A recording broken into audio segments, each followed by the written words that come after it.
This is Raven Dana. It is October 4th, 2023, and welcome to Walking Between the Worlds. This is Class 4, our final class in the series of the deep dive for autumn.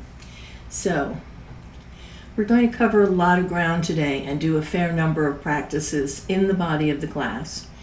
We're going to talk about shadow places, the dead, traveling between worlds, and a bit about Halloween. You know, when we think of the shadowy time of year, the fall, we tend to think about ghosts and hauntings and haunted places. So I'd like you to think that shades, ghosts, shadows are more than people who have died. Sometimes there's a lingering cloud of emotion that hangs over a place or over even an article of clothing or say a mirror. Sometimes we within us have this sort of lingering fog that's a hangover from an old event, from an old emotional trauma, something that we didn't clean up or get over. Sometimes we carry with us the memories of a person that hurt us, or lingering regret over something we didn't get to say to someone who has passed, who is now on the other side. So we're going to take a look at how to do a little more psychic cleanup, right?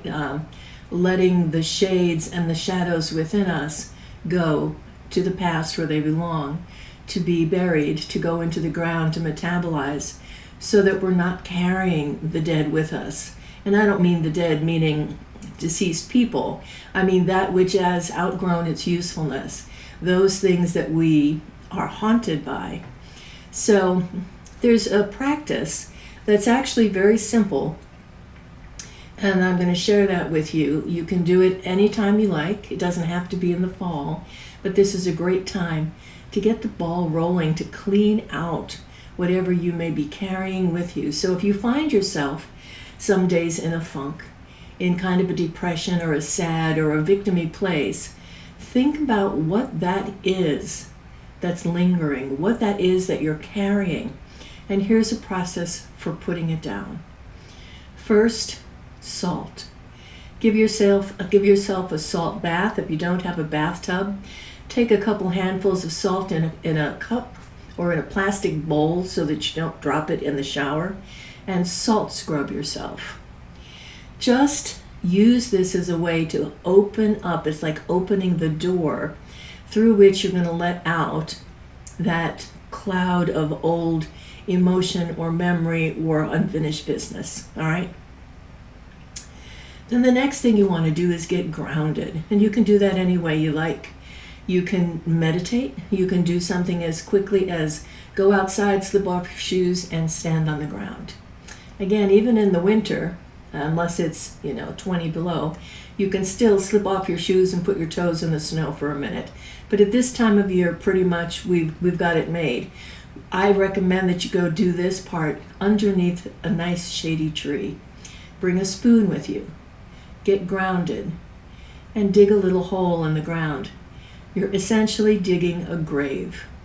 You don't have to dig a giant hole. You don't have to bring a shovel. You just bring a nice sturdy spoon or a little garden spade, and you dig a hole just big enough to say, drop a couple of peas into. So again, you salt, you ground, and you find a place to dig a little grave. In that grave, you drop whatever works for you to represent the thing that's been haunting you. You can write a name on a piece of paper. You can bring out a stone. You can use actual peas if that works for you. Whatever you feel is a good representation or something that can carry the energy of that which has been haunting you. You put it in that little grave. You cover it back up. And then the last thing you do is sprinkle a little salt on top. In other words, you're sending it below. You're giving your deep mind the message to take this out for processing, to utilize it and to metabolize it, and to not allow it to haunt you anymore. You might notice after you do that something shifts.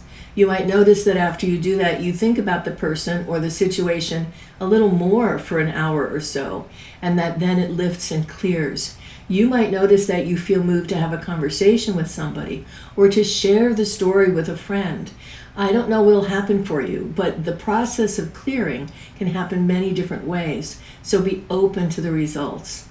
But I really like the process of salt grounding, grave work, grave digging, and then putting a little salt on top to keep it there. So you can make an afternoon of it, or you can do it in 15 minutes. It's, whatever works for you. So clearing what haunts you, though, is a very powerful technique. And we can do a simple version of it now that doesn't involve you doing anything except imagining. And this could get the ball rolling just to bring to the surface something that may be haunting you or disturbing you, a shadow that you're carrying. So let's imagine this. So imagine yourself lying down somewhere. Imagine a place that you would feel very comfortable in. Just as you sit here, just multitasking. You can do this, it's easy. Just imagine a place that you're very comfortable to lie down in. Imagine yourself lying there. And call the event or the person or the feeling to mind. You don't have to be very clear about what it is right now, unless it's a person. But if you have it in mind, or you just have the feeling of it, if you just have a foggy memory, but you know this is something that returns to you, that's okay, bring it up. Just call it to mind. Feel it in your body. Feel it. Notice the sensations of holding this and looking at it. Now, the thing to do is to take a breath, feel this thing in you, and breathe it out like smoke. Breathe it out as if within you it has been burning in the campfire, and you're exhaling the smoke of its ashes. And you see that smoke exit your body as you exhale and tumble down and seep into the ground below you. It drifts down and seeps away. Do that 3 times until the last time there is no smoke. The energy, the breath is clear, and you can feel your body filled with new, clear energy. One more breath. Good. Now bring yourself back to the moment. Allow the image of that place to fade. Allow whatever that thought process was to fade, come back fully. Okay. So that's a very simple practice that you can do anywhere, anytime when you notice that something is haunting you. And it's especially good if you can take that practice and use it as a tool to help you identify the deeper story or the deeper scenario that you've been carrying around, so that then you can take it and bury it. You can then take it and do the salt grounding, grave digging, burial. Okay. All right.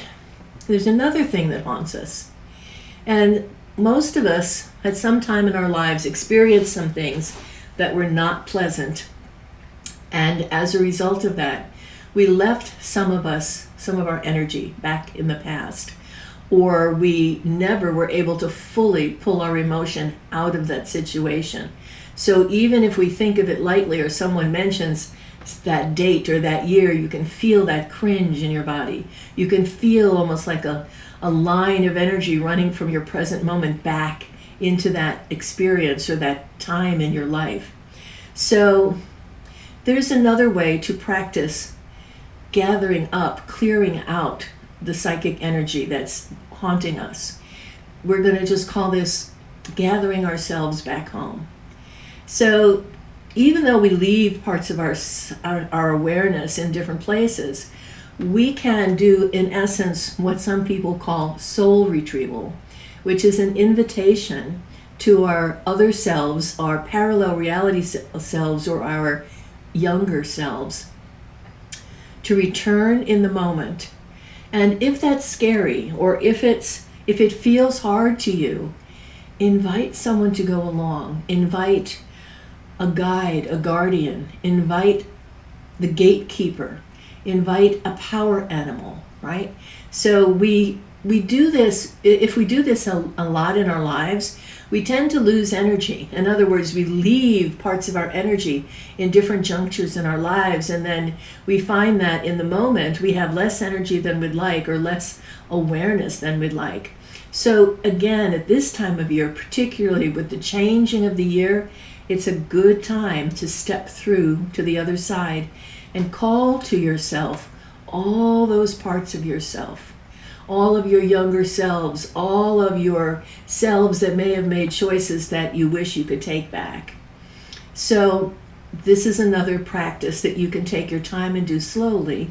However, for now, we're going to do a shortened version of it. So if you wish to close your eyes for this, you can. If you can multitask and do it with your eyes open, that's fine. So I'll ask you to bring your attention to your breath. And imagine before you a large doorway, a magnificent doorway. And you can see that there is a guardian or gatekeeper at that door. They raise their hand in greeting. They know you well, and you know them.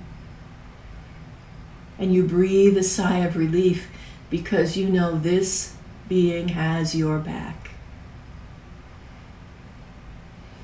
And the door swings open, and you stand in that doorway. You're standing right on that line between your present waking experience of reality and the deep, deep threads and paths that go to your past.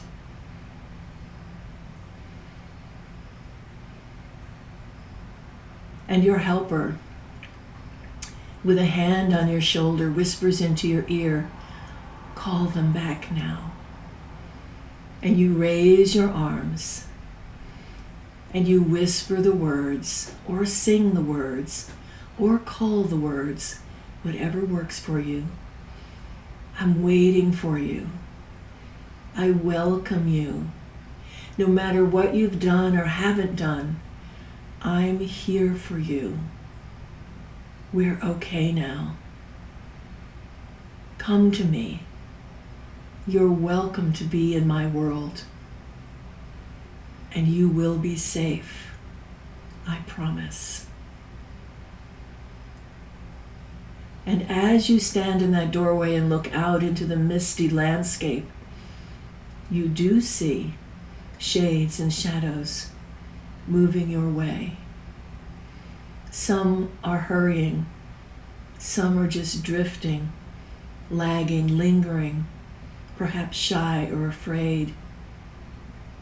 But as they get closer, you see that they are versions of yourself.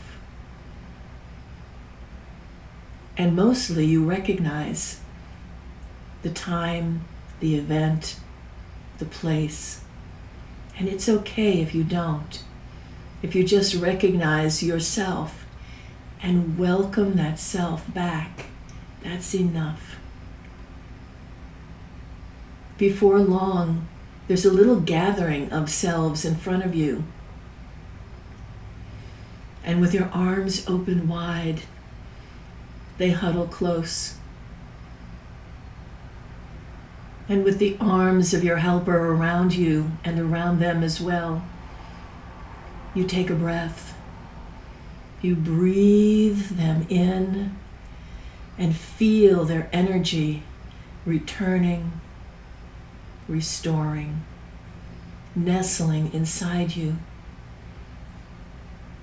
like puzzle pieces falling into place. It's very satisfying. And you feel a deep sense of peace. Your helper gently turns you now and guides you back through the door. allowing it to close behind you. And with a pat on your shoulder saying, good job, you. You take one more breath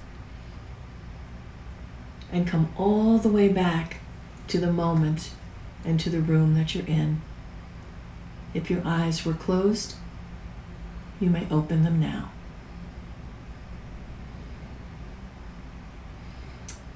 Some parts of us are a little more hesitant to return than others. So, as you go through the season, you may notice a memory, an experience, a time in your life that keeps returning to your awareness. So you can do this exercise also anytime you wish. And it's a good season to pay attention, right? That's what we're doing. We're paying attention to the shades and shadows. We're honoring the ancestors and the old ones. We are acknowledging the ghosts and spirits, the dead that walk among us, those that we love that have passed, that are now closer in the sense that we can communicate more readily with them at this time of year. So you might even think about, there's a book by Robert Moss called Dreaming the Soul Back Home, which I highly recommend. Okay, and of course, let's not forget to give some attention to any other things that might go bump in the night, right? This is the time of year for telling ghost stories, for noticing things and maybe giving them a spooky spin where normally we might ignore something or pretend it didn't happen. But this time of year, there's a little more forgiveness from the general population for being engaged with that which is a little more spooky. So I'm also going to say that. Don't forget to give attention to those things, to increase our sensitivity to those experiences because they're valuable. They're also messages. They're more information. They're part of our connection to the larger, deeper worlds. So if a dream frightens you, talk about it with someone. Or you could do a dream reentry process and see if you can find out what's really happening inside that dream. Most often when the dream is frightening, it means that there's something in there for us to face and take a look at and perhaps embrace.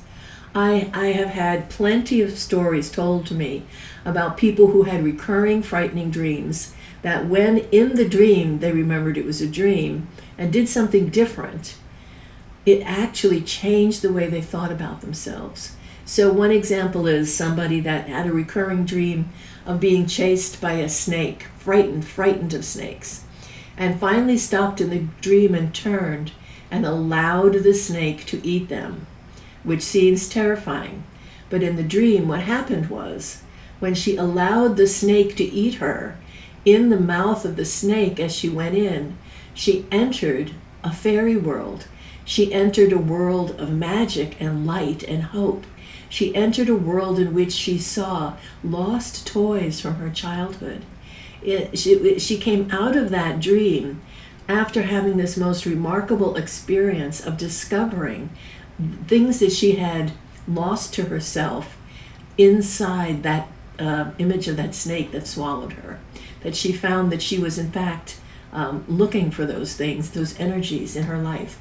So that's one of many possible examples that I could give you about what could happen if you have a frightening dream and choose to do something different rather than wake yourself up and scare the pants off yourself. And, it happens to all of us.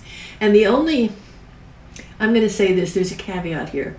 The only scary dream that I would say you need to do something different with is if you had an experience in the dream time where you were feeling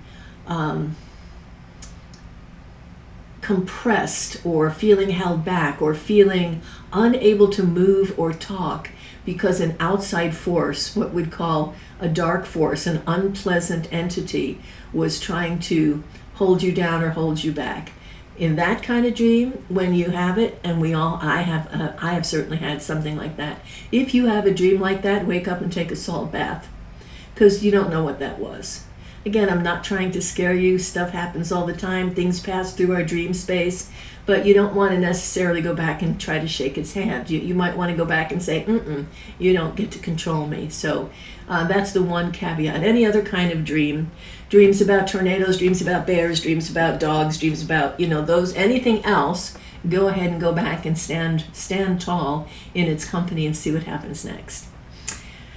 Okay, so this time of year again, talk about your experiences more. If you have ever seen a shadow figure or had an out-of-body experience or seen a UFO or, if you've ever had a sudden download of information that you thought, where did that come from? These are the kinds of things that are great to talk about at this time of the year because, again, people will be more receptive and they'll be more inclined to share their own stories, which just keeps that door open and keeps the energy flowing back and forth with less effort between the worlds. All right, let's see.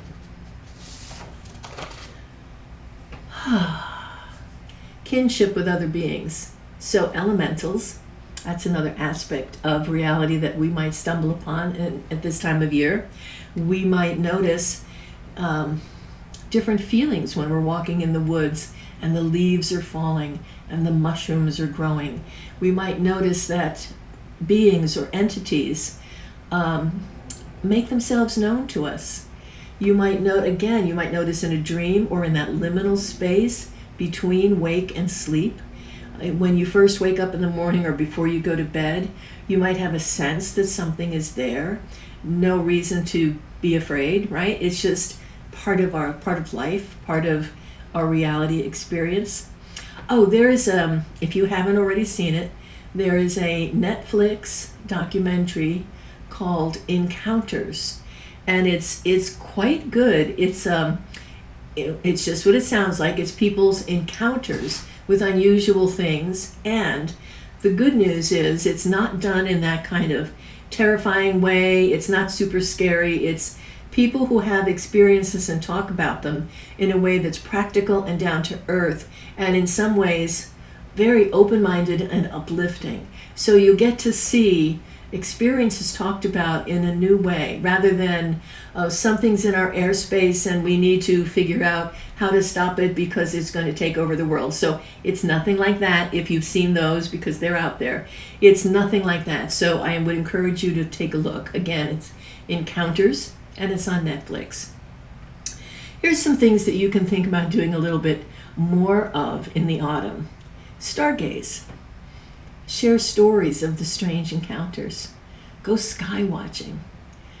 See if you can find the beauty in things that are going to sleep, slumbering, like the bones of trees silhouetted against the sunset sky. It's one of my favorite things in the fall, when the leaves start to go down.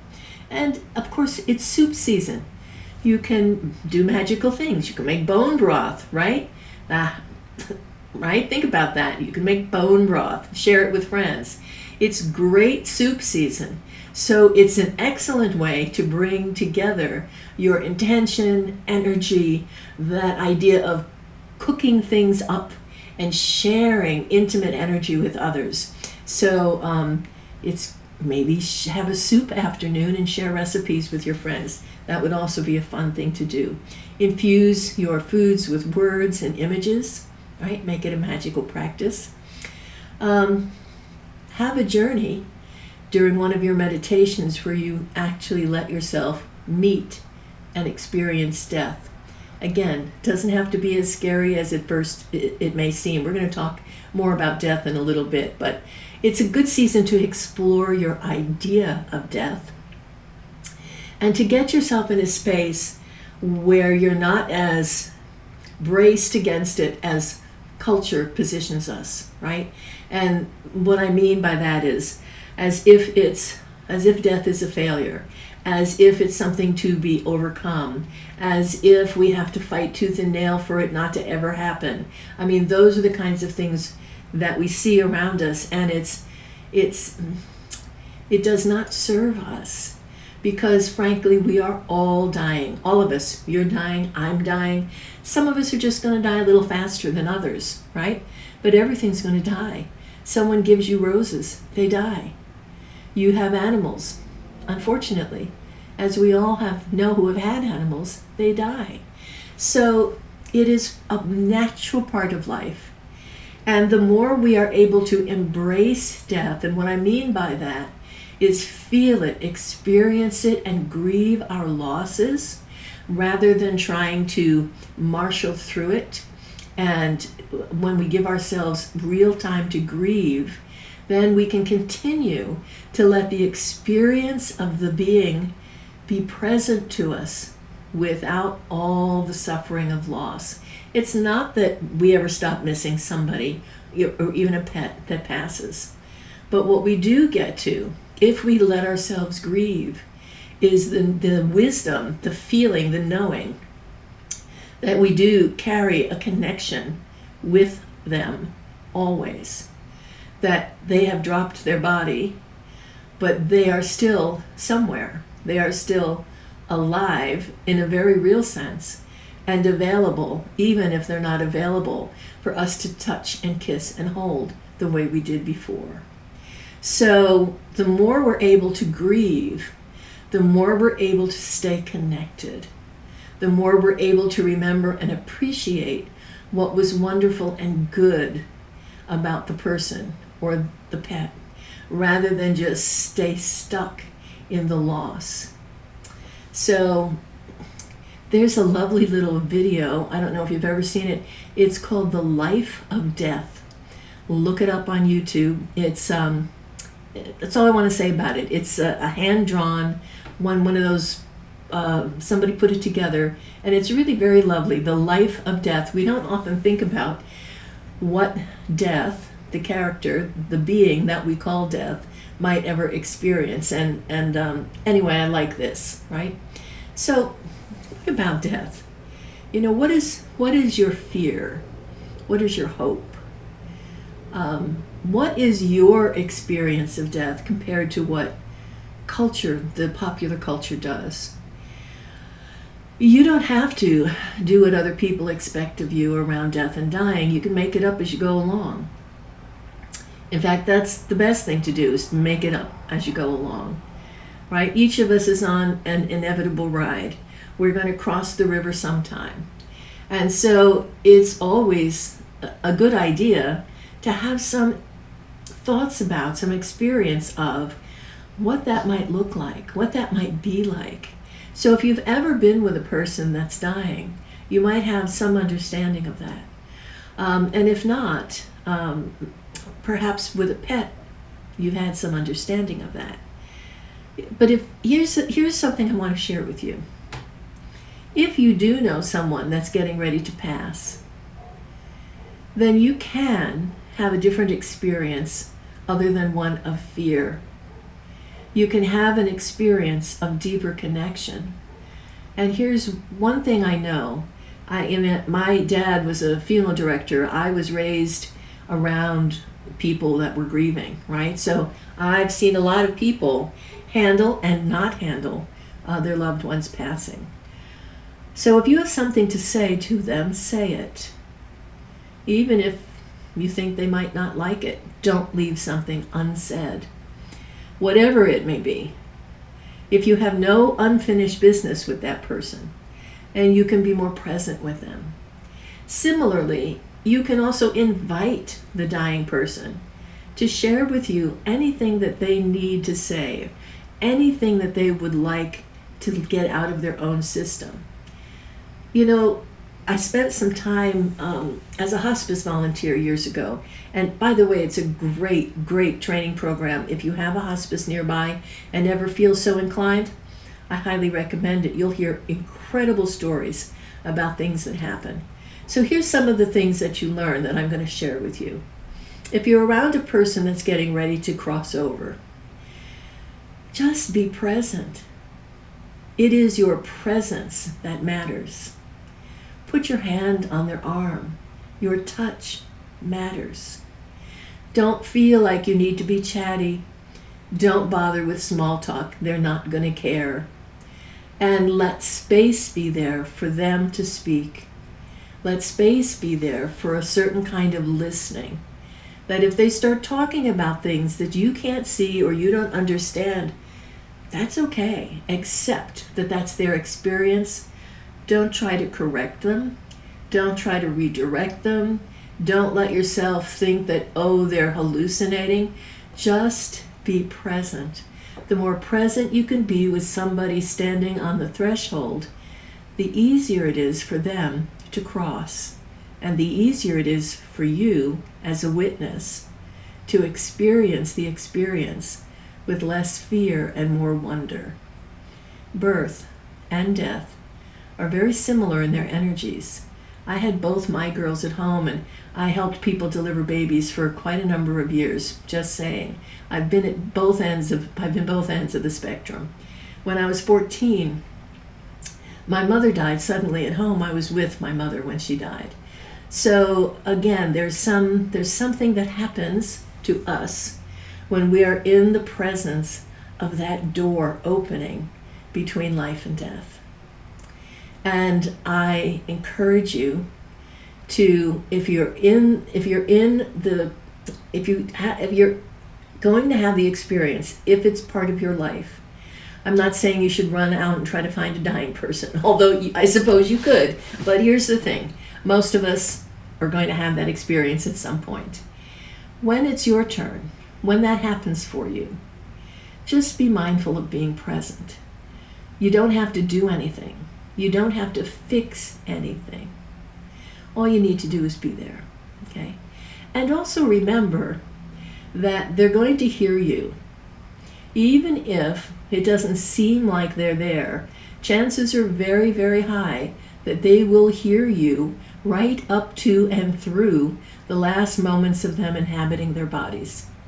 So if you have anything to say, say it. If you have a poem to read that they loved, read it. If there's music that they enjoyed, play it, because hearing is the last sense to go. Excuse me. Anyway, your presence matters. Touch matters. Hospice, wonderful resource. So here's the thing. I'm looking for, here it is.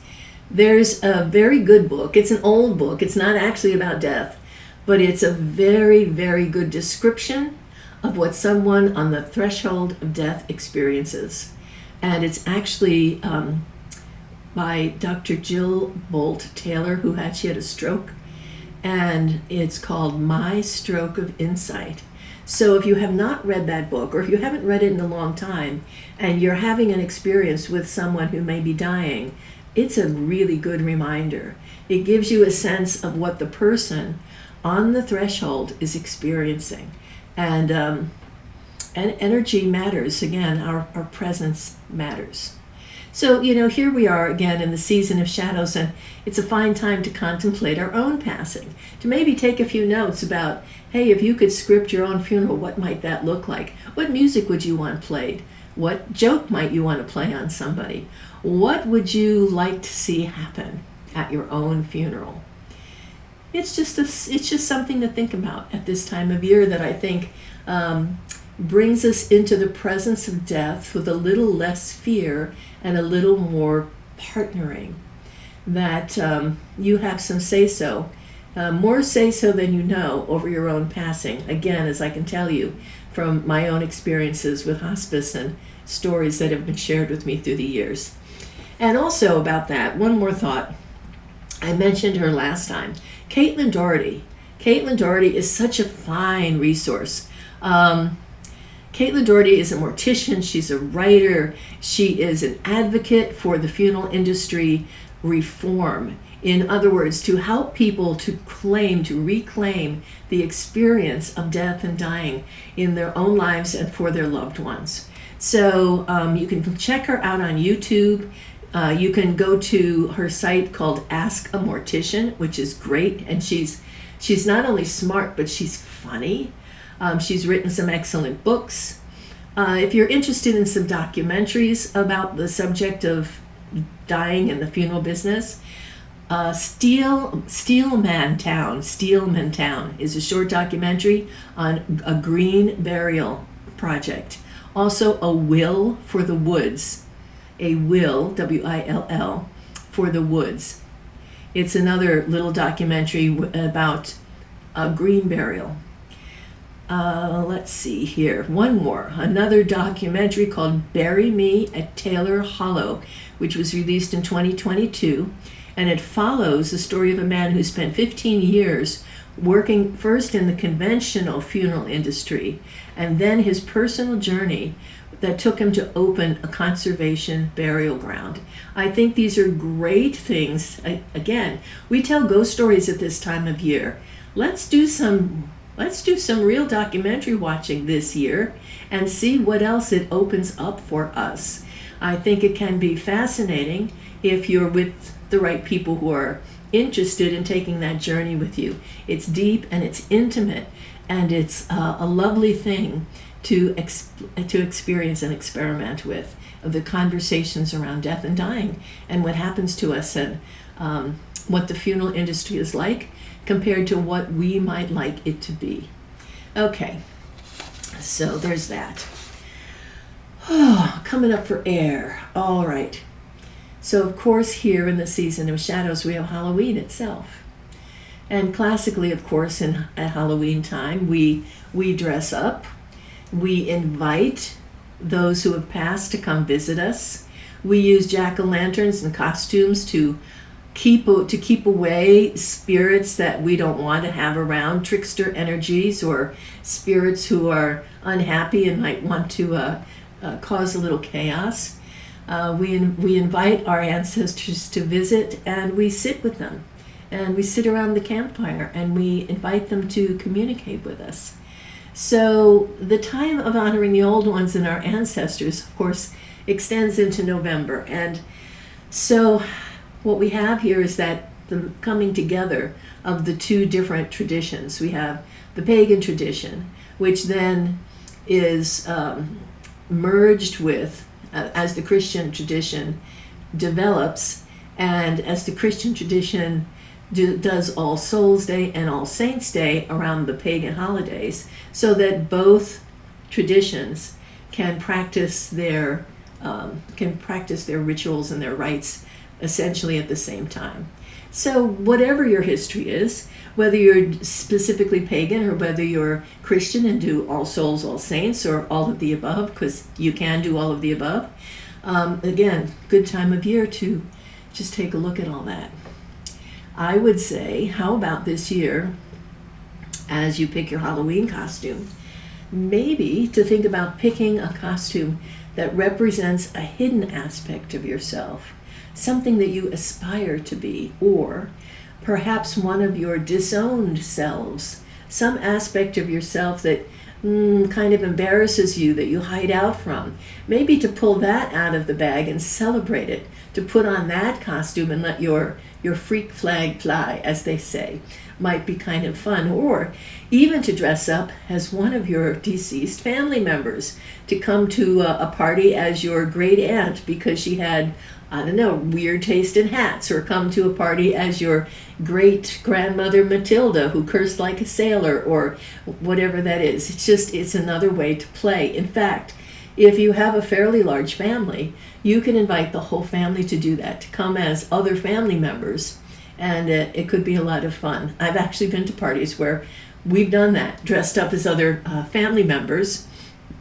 Specifically, I wasn't in a family situation, I was with friends, but the idea was to come as our deceased mother or father. And oh man, it was cool. It was a hoot, and some really interesting things came out of it.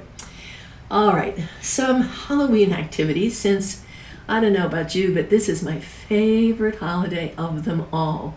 There's no pressure, there's no weirdness, there's not any kind of super weird rules. It's just wandering the darkness and enjoying the night, and enjoying the things that go bump in the night, and calling out to the old ones and the ancestors, and bringing up all the things that we don't really get to talk about the rest of the year. It's so much fun, and it's so deep to me. It's such a rich, rich time of year. Halloween activities. There's the usual. dress up, tell ghost stories, visit a haunted house, carve pumpkins. How about this one? Go bat watching. I love bats. We don't have many here. We used to. But how about bat watching? That's a great thing to do. Have your cards read. Fortune telling was a big part of this time of year in the past. It's not as much now, but it would be a thing to do. You could go have your cards read somewhere. All right. Of course, there's trick-or-treating and the usual dunking for apples, making candy apples. How about this? Not just ghost stories. How about telling stories of your family history? Telling stories about your ancestors and their antics. Right? Now that could be fun. I can tell you a story about my grandmother. She used to tell this story all the time, that she and a group of her friends were hired by the priests to go capture frogs at the river, or the creek. It was the creek, because they wanted frogs' legs. The cooks were going to make them frogs' legs. But my grandmother, being the woman that she was, she said, I'll take the bag to the rectory. So she had all the frogs they were not dead. They caught them. These 3 kids caught them. And she put them all in a pillowcase. Except that when she got to the rectory and told the cook, okay, I'm going to just put them in the dining hall on the table, she did all right, but she opened the bag. So when the cook came out to get the frogs, they were everywhere. I thought that was a great story. Okay. Trick or treat. I don't even think it was Halloween, but still a good story. All right. And finally, the last thought I'm having about the Halloween thing is to bring back the habit of picnic at the cemetery, right? To share food and drink with our loved ones who have passed. And again, you don't have to go do a spooky thing at midnight at the cemetery on Halloween. You might even go at sundown and find a grave. Might be a relative of yours. That would be great to visit a relative on Halloween or near Halloween, and share a little food. Pour a little libation into the earth. Leave a cookie of their favorite type. Whatever works for you. Again, just thinking about some ways to bring back some of the other traditions. Okay, I hope that you have enjoyed our class. I hope that you take some of these ideas and run with them and enjoy the deeper experience of the shadow side of our nature and the shadow time of year, and allow yourself to become reacquainted with the other side of the nature, with the other side of reality that we often, like I said, tend to see but disavow, just ignore. And this is an opportunity for all of us to celebrate and bring those things into our daily lives with a little more deliberation, a little more fun, a little more celebration. And that's what I hope for all of us. And finally, I'm just going to sing you a little tune. And it's something that, it's just something that I have always used in times of sadness or sorrow to bring me some peace and relief, to remind me that everything always is moving toward the same place, that everything always is moving toward back home. And it's just this. The river is flowing, flowing and growing. The river is flowing out to the sea. Mother Earth, carry me, your child I shall always be. Mother Earth, carry me out to the sea. Thank you for sharing this class with me, and I hope you really enjoy the fall. I hope you have a great time. If you have any questions, you know where to find me. Bye now.